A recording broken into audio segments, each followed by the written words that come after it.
Today's assignment is going to have you think about your future. And I'm not just talking your future like in the next 5 years, but your future as in 20 to 30 years from now. So what we're going to work on is called a speculative cover letter.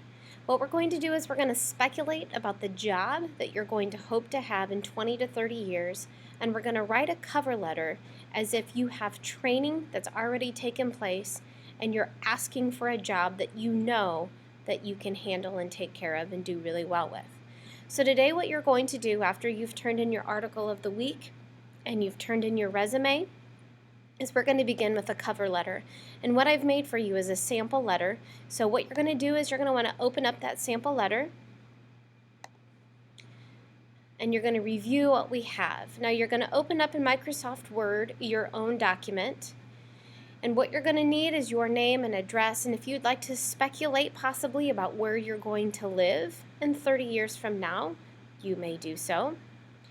And then also you're going to have to do a little research. You can go back to the top 5 jobs that you looked at, and perhaps you're going to pick your number 1 job, your dream job. And I want you to do a little bit of research to decide what company are you actually going to work for in order to do that job. So you're going to look for any type of human resource information that you can find. Hopefully you can get to the website of that particular organization that you would like to work for. So you can look for the human resource person that you would send your applications to, or you could even go back into LinkedIn and be able to find someone that's associated with that company. Their title of their human resources, that's where you would put that, or maybe it's the vice president or something, the company name, and their address. So this information I want to be realistic. I want you to do some research on that. And then you're going to begin to write your speculative cover letter here. Some people do these today. If a job is not posted, they still send these out to companies to let them know that they are out there, they're available, they're looking for jobs, so that if ever a job were to come up, they know that there are people out there. So sometimes this is a good way to get in the door without only applying to those jobs that are posted. So what you're going to write about here is you're going to introduce why you are writing. So perhaps you just make up the fact that you've known about this company for a while. Perhaps you have a friend that works for that company.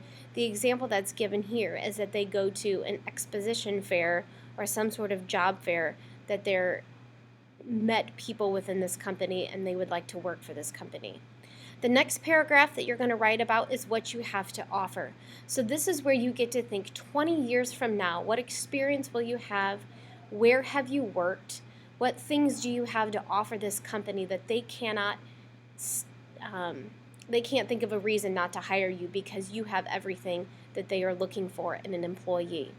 And the next one is, why are you particularly interested? This is where you're going to make it personal, and you're going to tell them, this is why I have a desire to work for your company. Not necessarily having to do with your certifications and what you can do for them, but why you actually want to have that job. The last thing you're going to say is just very briefly some sort of call to action about, I would be interested in ways to discuss how my skills could be used at your company, and a lot of times you would enclose a resume with this one. So while this isn't anything that you're probably going to use within the next 5 years, you could, but I want you to pretend that you are 20 to 30 years away from where you are today. So we're going to make you 38. 48 seems kind of old, so let's go 20 years and make you 38. It's older than what I am. And you are finally ready to ask for that ultimate job to make the most money that you think you can make and to do what you've always wanted to do with your life. So that's what your assignment is for today. It's going to be due on Monday, but I would like you to use your class time so that I can answer any questions that you might have.